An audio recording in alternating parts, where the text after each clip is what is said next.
করে না হুকুর হুকুর একটা আল্লাহ আল্লাহ আল্লাহ আজকে জোর করে ওরে নামাজে আন আল্লাহ ঠেক ঢুক ধইরা আইনা দা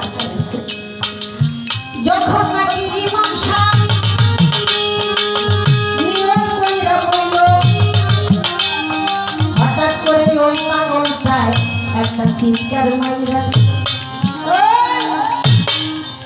এই ইমাম সাহেব আপনার এত নিয়ত করো লাগবে না আপনার নিয়ত না হাই হাই আর দুনিয়া আছে নামাজ পড়ার সব শেষ তার নামাজ কেটা পরে ইমামের নিয়ত করে ঠান্ডা কাটতে